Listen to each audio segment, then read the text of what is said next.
Hai semua, Assalamualaikum dan salam sejahtera.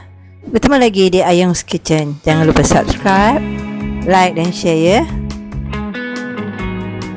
Untuk resepi kali ni, Ayung nak kongsikan menu yang amat popular di Thailand, iaitu ikan masak keng som.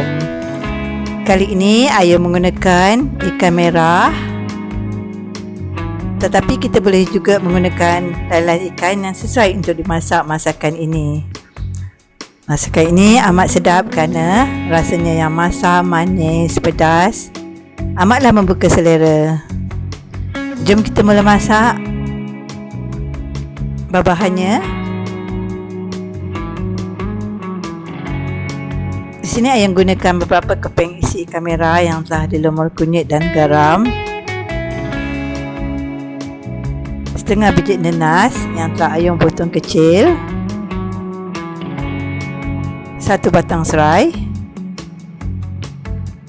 cili padi Thailand secukupnya, daun kesum, 6 biji lada merah, 4 ulas bawang putih, 2 inci kunyit hidup, cili padi kampung secukupnya. Sini Ayung gunakan setengah biji bawang bombay dan 1 biji bawang besar, sedikit belacan, sedikit gula pasir,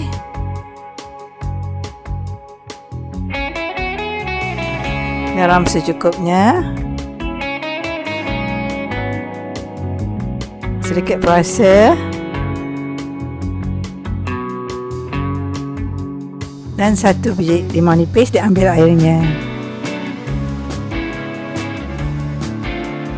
Semua bahan iaitu bawang bombay, bawang putih, kunyit hidup dan bawang besar potong kasar,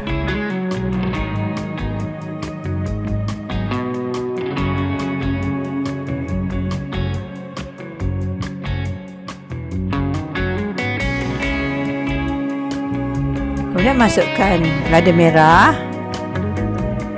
cili padi dan belacan ke dalam pengisar. Masukkan sedikit air,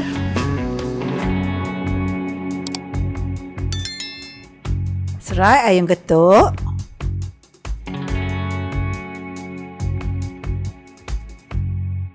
limau nipis dipotong untuk diambil airnya.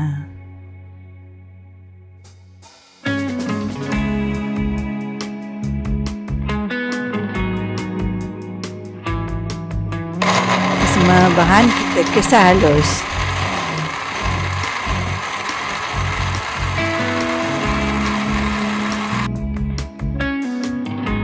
Masukkan bahan kisar ke dalam periuk. Masukkan serai yang telah diketuk tadi. Kemudian boleh masukkan nanas. Apabila kuah mendidih, kita boleh perahkan air limau nipis.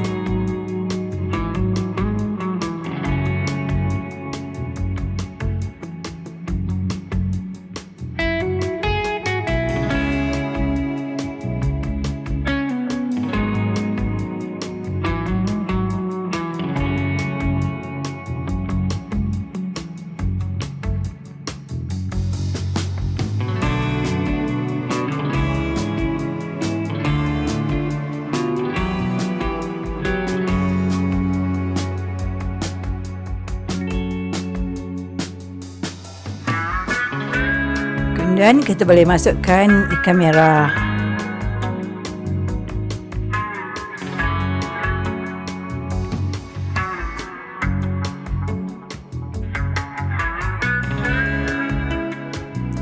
Masukkan garam, gula dan serbuk perasa. Perasakan ikut cita rasa masing-masing.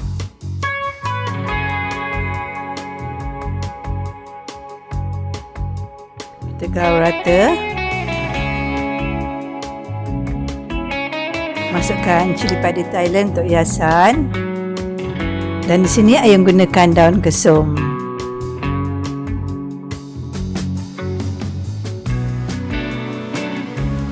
Biarkan kuah merenih seketika supaya masakan kita sebati.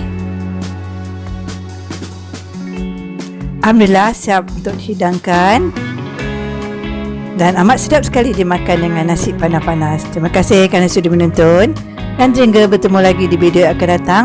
Assalamualaikum warahmatullahi wabarakatuh.